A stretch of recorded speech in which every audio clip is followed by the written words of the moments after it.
Hey guys, good evening and welcome to Devbhoomi career point. आशा करता हूँ आप सभी लोग स्वस्थ होंगे, काफ़ी अच्छी आपकी स्टडी चल रही होगी। तो देखिए दोस्तों, कल आपके एडमिट कार्ड रिलीज हुए फॉरेस्ट गार्ड एग्जाम, जो कि आपका 9 अप्रैल को है, जिसके लिए देखिए चैनल पे मैं आपको रिवीजन क्लासेस दे रहा हूँ दोस्तों। कभी हिंदी की, कभी उत्तराखंड की, उत्तराखंड करंट अफेयर और बजट भी मैंने दे दिया है।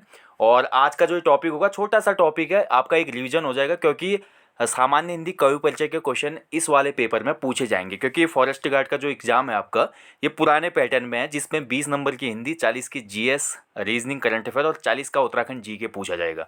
तो सामान्य हिंदी का जो हमारा कवि परिचय वाला सेक्शन है, वहाँ से आपके क्वेश्चन निकल के आएंगे। ठीक है, तो आज हम देखेंगे उपन्यास सम्राट या कहानी सम्राट मुंशी प्रेमचंद से जुड़े महत्वपूर्ण फैक्ट्स को, इनकी महत्वपूर्ण रचनाएं जो कि बार बार एग्जाम में पूछी जाती हैं।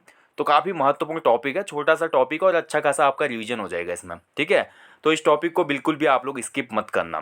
बाकी दोस्तों देखिए, कल संडे को आपको एक महत्वपूर्ण टॉपिक दिया जाएगा, जो कि काफ़ी महत्वपूर्ण है आपके एग्ज़ाम के लिए। और ये टॉपिक रहेगा हमारा आपका करंट अफेयर का। ठीक है, फरवरी और मार्च 2023 के महत्वपूर्ण 50+ करंट अफेयर की जो क्लास आएगी, वो रिवीजन क्लास आपकी कल यानी कि रविवार को आएगी।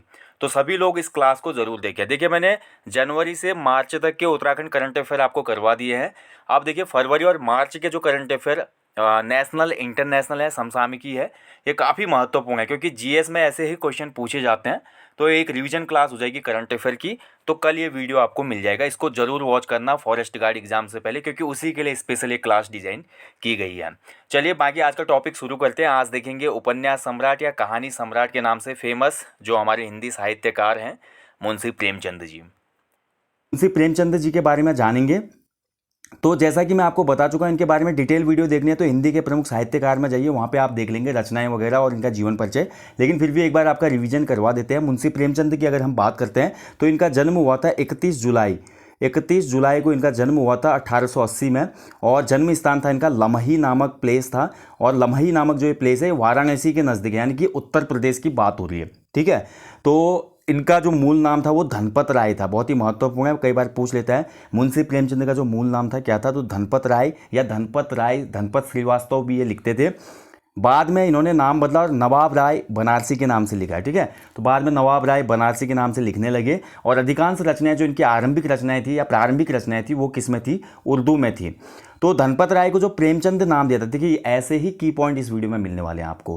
क्वेश्चन बन सकता है आगामी परीक्षा में, मुंशी प्रेमचंद जो नाम दिया गया था धनपत राय को, किसने दिया था, या मुंशी प्रेमचंद जो नाम आया किसके द्वारा दिया गया। जैसे कि कई बार ये क्वेश्चन पूछेंगे ना, कबीर वाणी के डिक्टेटर थे, किसने कहा है। ठीक है, कबीर की भाषा को पंचमेल की खिचड़ी किसने कहा है।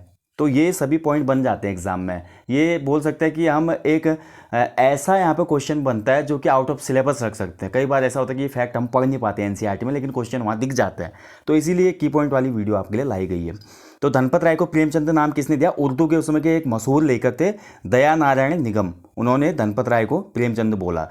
प्रेमचंद को उपन्यास सम्राट की उपाधि किसने दी, देखिए ये महत्वपूर्ण है। आपको पता है प्रेमचंद का उपनाम तो उपन्यास सम्राट है, आ जाएगा, लेकिन किसने दी, कभी क्वेश्चन बनेगा तो फिर नाम आएगा शरत चंद्र चट्टोपाध्याय। तो कथाकार शरत चंद्र चट्टोपाध्याय ने ही सबसे पहले प्रेमचंद को उपन्यास सम्राट कहा था। क्यों कहा था, क्योंकि जो इनके उपन्यास थे ना, ये उस समय के आम जीवन, जो आम जनमानस थे, उनके जीवन से जुड़े, उनकी जो व्यथाएं थी, पीड़ाएं थी, उस समय का जो समाज चल रहा था, आदर्शों यथामुखी, इन्होंने मतलब यथामुखी आदर्शनवाद होता है ना, अभी हम उसके बारे में भी पढ़ेंगे, तो उस पर आधारित इनकी सभी रचनाएं थी। मतलब पात्र जो होता था, कैरेक्टर जो होता था, उस कैरेक्टर को अंत तक बिल्कुल अपने ही वजूद में रखकर ये पूरी रचनाएं करते थे। तो अभी हम जानेंगे जो यथार्थवादी, जो आदर्शोन्मुख मैं बात कर रहा हूँ, उसका क्या मतलब होता है। ठीक है, तो उसको अच्छे से हम जान लेंगे।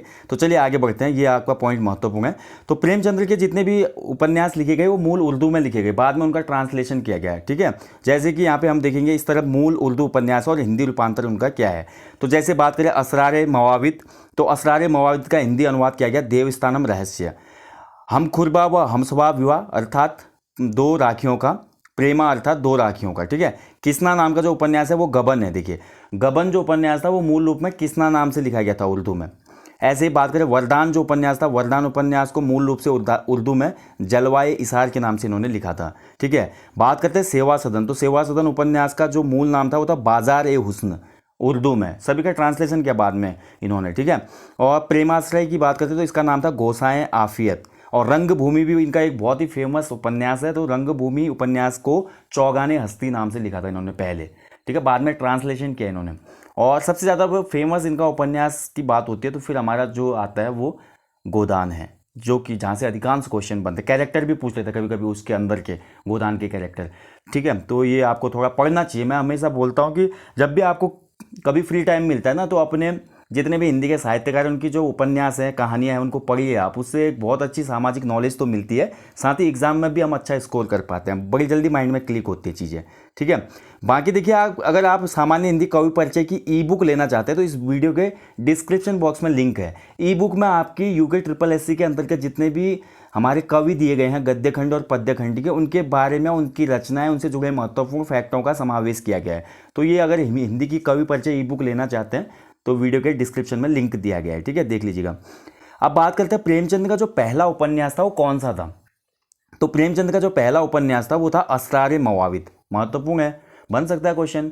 मुंशी प्रेमचंद का पहला उपन्यास निम्न में से कौन सा था, तो इनका पहला उपन्यास हो जाएगा असरारे मवावित। प्रेमचंद का जो पहला प्रौढ़ हिंदी उपन्यास है वो है सेवा सदन। ये भी महत्वपूर्ण है, देखिए, प्रौढ़ मतलब मैच्योर बोल सकते हैं। जो इन्होंने पहला उपन्यास लिखा असरारे मवावित, देखिए कोई भी राइटर होता है या आप कल के दिन किसी भी जॉब में जाएंगे ना, आप स्टार्टिंग में इतने ज़्यादा एफिशिएंट तो नहीं हो पाएंगे जॉब में, धीरे धीरे आप चीज़ों को सीखेंगे ना। आप ग्राम विकास अधिकारी बनते हैं, अगर आप पटवारी बनते हैं तो पहले ट्रेनिंग होती है। तो वैसे स्टार्टिंग जो नोवेल था इनका वो तो असरारे मवावित था, लेकिन जो प्रौढ़ उपन्यास की बात करते हैं, बोल सकते हैं कि एकदम मैच्योरिटी से जो इन्होंने लिखा, तो वो था सेवा सदन, ठीक है। अगला देखिए, प्रेमचंद का हिंदी में मूल रूप से लिखा प्रथम उपन्यास कायाकल्प है। ये भी महत्वपूर्ण की पॉइंट बन गया, क्वेश्चन बनेगा अगर एग्जाम में कि प्रेमचंद का मूल रूप से हिंदी में लिखा गया पहला उपन्यास कौन सा था, तो आपका आंसर हो जाएगा कायाकल्प, जो कि 1926 में इन्होंने लिखा था। 1907 में प्रेमचंद ने रूठी रानी नामक ऐतिहासिक उपन्यास की रचना की थी।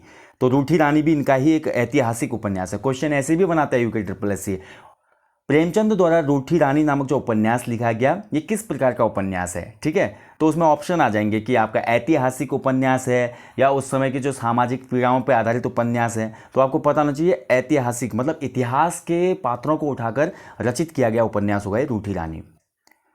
प्रेमचंद के हिंदी उपन्यास रचनाक्रम के अनुसार निम्नांकित है। तो कुछ इनके महत्वपूर्ण उपन्यासों को हम देख लेते हैं। देवस्थान रहस्य 1905 में लिखा, और इसकी जो विषय वस्तु थी मंदिर और तीर्थ स्थानों में जो भ्रष्टाचार पाखंड फैल रहा था, उसकी आलोचना इस उपन्यास के अंतर्गत मुंशी प्रेमचंद ने की थी। मैंने आपको क्या बोला, मुंशी प्रेमचंद इसलिए फेमस हुए थे उस टाइम पे क्योंकि मुंशी प्रेमचंद ही पहला वो उपन्यासकार हुआ उस दौर का जिसने सामाजिक जितनी भी कुरीतियाँ चली थी, पाखंड चल रहा था, भ्रष्टाचार चल रहा था, उस समय साहूकारों के द्वारा, जमींदारों के द्वारा जो अत्याचार हो रहे थे, उन पर बेस्ड नोवेल और स्टोरी लिखी थी, कहानियाँ लिखी थी, इसलिए फेमस हुए थे वो, ठीक है। इसलिए तो उपन्यास सम्राट कहा जाता है इनको।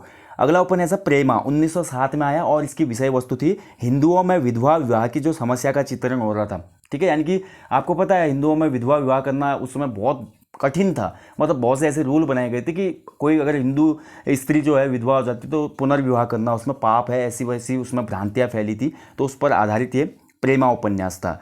इसके बाद बात करते हैं सेवा सदन। सेवा सदन 1918 में इनके द्वारा लिखा गया था, और इसकी जो विषय वस्तु थी इसमें वेश्या जीवन से संबंधित समस्याओं का चित्रण हुआ था।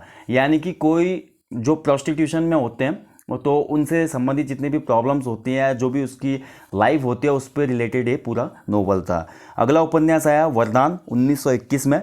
इसमें उसमें प्रेम एवं विवाह की समस्या का चित्रण किया गया था। यानी कि प्रेम एवं विवाह, इसमें साफ पता है अलग गोत्र की बात की होगी, अलग जाति का प्रेम की बात इन्होंने रखी होगी उपन्यास के अंतर्गत। अगला उपन्यास आया प्रेमाश्रम, 1922 में पब्लिश हुआ था। इसकी विषय वस्तु थी औपनिवेशिक शासन में जमींदार और किसानों के संबंध का चित्रण। देखिए मैं बता चुका हूँ आपको उस समय जमींदारों का क्या रोल था और किस प्रकार से वो किसानों का शोषण करते थे, इन सभी बातों का उल्लेख है प्रेमाश्रम में। रंगभूमि बहुत ही फेमस इनका एक उपन्यास है, 1925 में पब्लिश हुआ। रंगभूमि में पहली बार इन्होंने देखे औद्योगिकरण के दोष, पूंजीवादियों की शोषण नीति, अंग्रेजों के अत्याचार और भारतीय शिक्षितों की चरित्रहीनता का विश्लेषण किया है। यानी कि औद्योगिकरण जो उसमें हो रहा था ब्रिटिश काल में, हमारा पूंजीवादी जो थे वो हमारा शोषण कर रहे थे गरीब लोगों का, अंग्रेजों के अत्याचार हो रहे थे, और भारतीय जो शिक्षित भारतीय थे ना उनकी भी चरित्रहीनता, यानी कि वो अंग्रेजों के साथ हो जा रहे थे।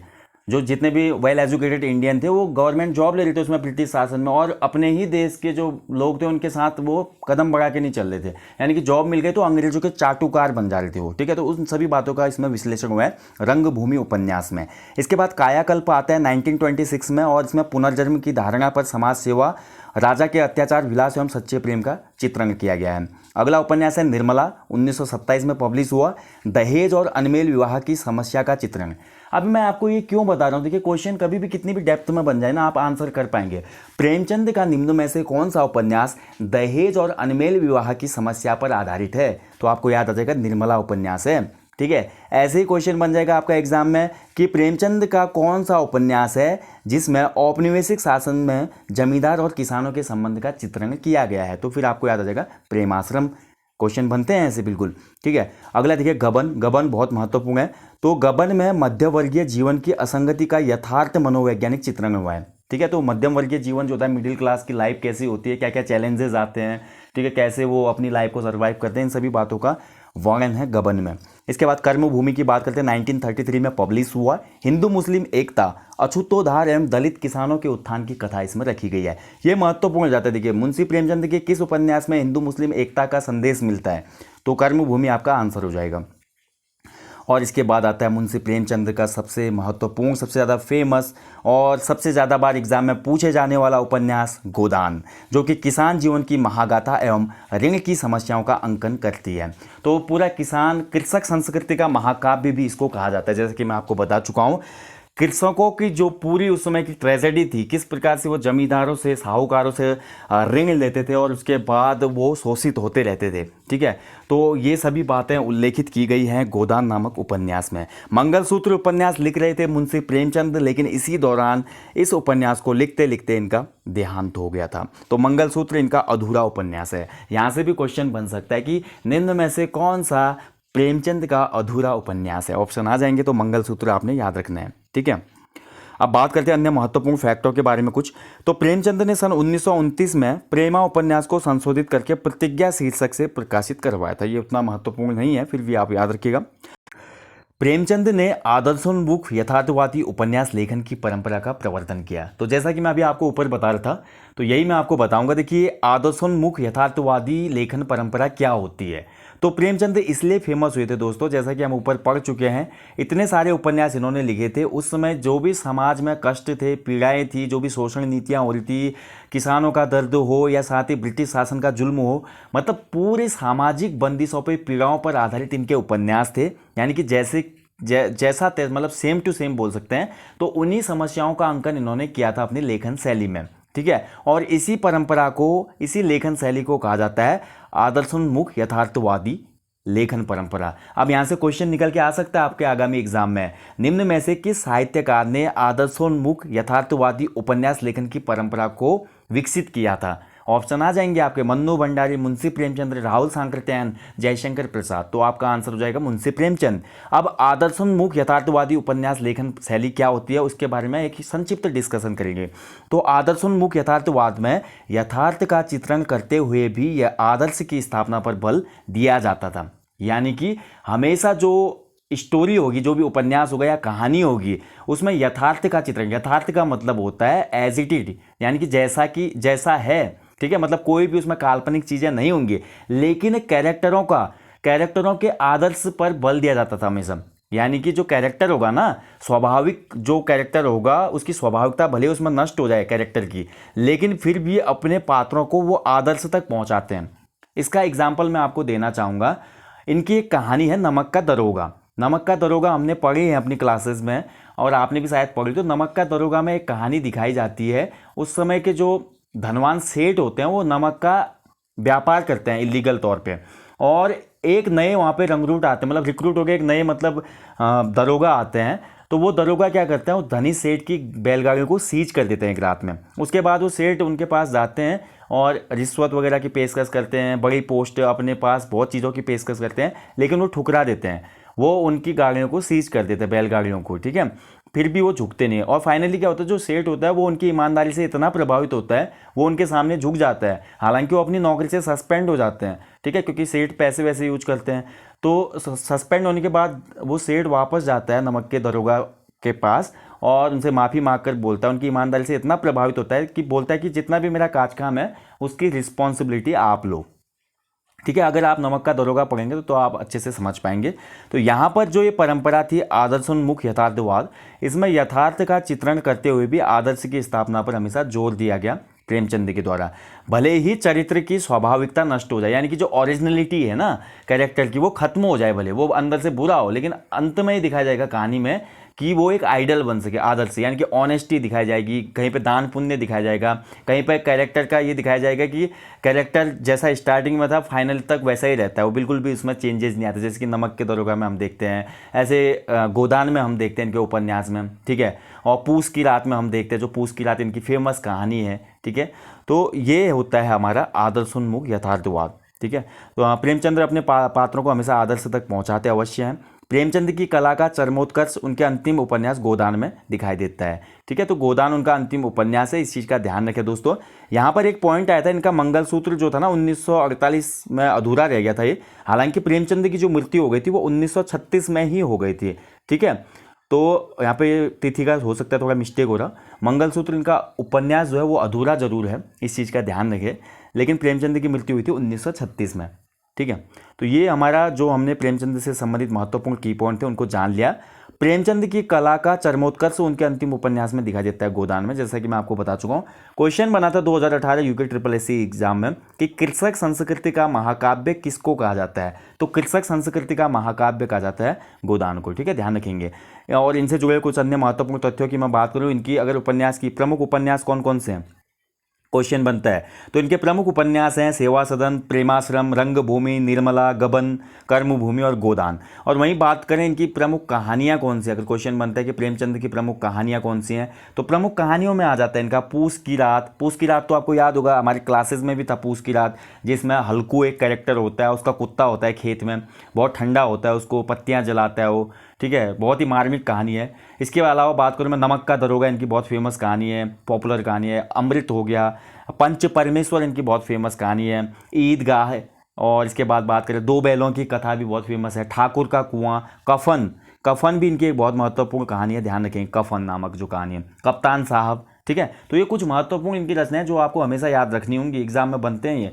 उपन्यास की बात करें तो सेवा सदन, प्रेमाश्रम, रंगभूमि, निर्मला, गबन, कर्मभूमि, गोदान। कहानियों की बात करें फेमस तो पूस की रात, अमृत, नमक का दरोगा, दो बैलों की कथा, ईदगाह, कप्तान साहब, पंच परमेश्वर, कफन, ठाकुर का कुआं, बहुत से हैं। अभी कहानियाँ तो देखेंगे बहुत लिस्टेड है, लेकिन आपको कुछ महत्वपूर्ण कहानियाँ ही याद करनी है, ठीक है। इसके बाद बात करते हैं, देखिए मुंशी प्रेमचंद पर एक साहित्य संस्थान भी है, प्रेमचंद साहित्य संस्थान। तो प्रेमचंद साहित्य संस्थान की मैं बात करूँ, ये गोरखपुर उत्तर प्रदेश में स्थित है। कभी क्वेश्चन बन सकता है एग्जाम में, प्रेमचंद साहित्य संस्थान निम्न में से कहाँ स्थित है, तो आपका आंसर होगा गोरखपुर उत्तर प्रदेश। और बात करते हैं 1980 में, देखिए इन पर एक डाक टिकट भी जारी किया गया था, ये भी एक महत्वपूर्ण पॉइंट है। प्रेमचंद पर डाक टिकट कब जारी हुआ, तो 1980 में हुआ था, ठीक है। तो दोस्तों ये था मुंशी प्रेमचंद से जुड़े महत्वपूर्ण तथ्य। और पहले जैसा मैंने आपको बताया कि इनसे जुड़े जो अन्य जीवन परिचय, इनकी जो प्रमुख रचनाएं, उन पर पहले से ही वीडियो पड़ी हुई है चैनल पर, आप जा सकते हैं हमारी प्लेलिस्ट में, ठीक है। हिंदी के प्रमुख साहित्यकार और उत्तराखंड के प्रमुख साहित्यकार में उत्तराखंड वाले हैं, हिंदी के प्रमुख साहित्यकार में जितने हिंदी में यूके SSSC सिलेबस में दिए गए हैं उन कवियों पे वीडियो है। अगर फिर भी आपको नोट्स चाहिए इन पे तो आप हमारी ई बुक ले सकते हैं, ये सामान्य हिंदी कवि परिचय की, ठीक है। इस ई बुक में आपको यूके SSSC के सिलेबस में जितने भी हमारे कवि परिचय में गद्य खंड और पद्य खंड में कवि दिए गए हैं, उनसे संबंधित उनकी जीवन रचनाएं, उनके जीवन परिचय, उनकी महत्वपूर्ण रचनाएं, उनको मिले हुए सम्मान और उनसे जुड़े अन्य महत्वपूर्ण की पॉइंट दिए गए हैं, ठीक है। तो वो बुक भी आप ले सकते हैं, उसका लिंक डिस्क्रिप्शन बॉक्स में दिया गया है। ई बुक का सामान्य हिंदी कवि परिचय, इसी नाम से, इसी टाइटल से उसको आप ले सकते हैं। तो दोस्तों ये था आज मुंशी प्रेमचंद। कैसा लगा आज का टॉपिक आपको, कमेंट बॉक्स में अपनी राय जरूर दीजिएगा। तो दोस्तों ये था सामान्य हिंदी का एक छोटा सा रिवीजन टॉपिक, उपन्यास सम्राट मुंशी प्रेमचंद से जितने भी क्वेश्चन एग्जाम में बन सकते हैं वो सभी प्रश्न हमने देखे इस वीडियो में। और बाकी दोस्तों आप सभी लोगों को बता दूं, करंट की जो क्लास है वो आपको कल मिलेगी। और फरवरी मार्च, क्योंकि मैंने देखा आयोग का आप पेपर देख लो, कनिष्ठ सहायक का एग्ज़ाम हो, पटवारी वाला एग्ज़ाम हो या उत्तराखंड पुलिस कांस्टेबल का एग्ज़ाम हो, वहाँ पर जितने भी करंट अफेयर्स आयोग ने बनाए थे वो 1 या 1.5 महीने पुराने ही करंट अफेयर के क्वेश्चन पूछे गए थे। इसीलिए जो कल आपकी 50+ करंट अफेयर वाली क्लास आएगी उसमें केवल फरवरी और मार्च के ही मैंने टॉप 50+ MCQs या टॉप 50+ क्वेश्चनों को ऐड किया हुआ है, ठीक है। तो आप लोग ज़रूर उसको देखना, रिवीजन हो जाएगा और हो सकता है वहीं से काफ़ी क्वेश्चन आपको 9 तारीख वाले फॉरेस्ट गार्ड के एग्जाम में देखने को मिले, ठीक है। बाकी देखिए फॉरेस्ट गार्ड की टेस्ट सीरीज भी चल रही है दोस्तों। टेस्ट सीरीज़ में अगर आपको इनरोल करना है तो आप लोग कर सकते हैं, अभी भी टेस्ट सीरीज़ का लिंक ओपन है एप्लीकेशन पे। वहाँ पर 11 जो हमारे प्रैक्टिस सेट थे 26 मार्च से शुरू हुए थे और इसमें लगभग 7 पेपर हो चुके हैं। और अभी भी जिन लोगों ने ज्वाइन नहीं किया है तो ज्वाइन कीजिए आप, अभी भी अगर आप ज्वाइन करते तो आप जितने पेपर अभी तक हो चुके हैं वो आपको सभी मिल जाते हैं। 5 तारीख को इसका समापन है क्योंकि 11 ही प्रैक्टिस सेट दिए हैं इसमें, 5 अप्रैल को ये ख़त्म हो जाएंगे। आप चाहे तो 5 अप्रैल को भी एक साथ 11 के 11 प्रैक्टिस सेट वहाँ पे लगा सकते हैं, यानी कि 8 अप्रैल रात 12 बजे तक ये प्रैक्टिस सेट अवेलेबल रहेंगे एप्लीकेशन स्टोर पे। आप किसी भी समय इनको इनरोल कर सकते हैं। बाकी दोस्तों यहीं पे क्लास का समापन करेंगे। जाने से पहले हमेशा की तरह बोलना चाहूँगा, अपने जीवन में एक पेड़ लगाएं और लोगों को भी इसके लिए अवेयर करें। और अपने घर के आसपास और जहाँ भी आप घूमने जाते हैं संपूर्ण विश्व में, देश में या हमारे प्यारे उत्तराखंड में, वहाँ पर स्वच्छता का विशेष ध्यान रखें। बाकी कुछ लोगों का मैसेज आया था भाई व्हाट्सअप पे, अब एग्ज़ाम की डेट आ गई है 9 अप्रैल को, तो काफ़ी एजिटेशन हो रहा है, काफ़ी नर्वसनेस हो रही है। तो ऐसा कुछ भी ना सोचे, कोई भी एग्ज़ाम ज़िंदगी से बड़ा नहीं है, बार बार ये बोल चुका हूँ। फॉरेस्ट गार्ड का एग्ज़ाम है, 900+ वैकेंसीज़ हैं। जो 1-2 नंबर से 0.5 से ऐसे रह जाते थे या 2-4 नंबर से रह जाते थे, उनके लिए एक गोल्डन अपॉर्चुनिटी है और बहुत से लोग सिलेक्शन लेंगे इस बार, ठीक है। और इसमें आपको कंपटीशन भी कम मिलेगा क्योंकि उत्तराखंड पुलिस में अधिकांश लोग डॉक्यूमेंट वेरिफिकेशन करा चुके हैं। कनिष्ठ सहायक 746 का डॉक्यूमेंट वेरिफिकेशन आ चुका है, तो वो लोग फॉरेस्ट का पेपर नहीं देंगे। तो यानी कि बहुत एडिशनल बेनिफिट सभी फॉरेस्ट गार्ड के एस्पिरेंट्स को मिलने वाला है। तो यहाँ पे नर्वस होने का कोई भी कारण नहीं है, जो पढ़ेगा भैया, जो लड़ेगा वही इस रंग को जीतेगा, हमेशा मैं बोलता हूँ, और उसका एग्ज़ाम क्रैक हो जाएगा इस बार, ठीक है। तो अच्छे से आप लोग मोटिवेट हो। सेल्फ मोटिवेशन तो अपने अंदर से आता है, मोटिवेशनल वीडियो सुनने से, किताबें पढ़ने से कभी भी सेल्फ मोटिवेशन नहीं आता, वो अपने अंदर से होता है। अगर आपके अंदर की आग प्रबल होगी दोस्तों, तो आप किसी भी रण में जाएं तो वो आग हमेशा प्रज्वलित रहेगी और शिखर तक पहुंचने तक आप उस मसाल के साथ आगे बढ़ते रहेंगे। इसी आशा के साथ जल्दी मिलूंगा नेक्स्ट सेशन में, तब तक अपना ध्यान रखिएगा, अच्छे से स्टडी कीजिएगा। जय हिंद, जय देवभूमि, शुभ रात्रि, गॉड ब्लेस यू ऑल।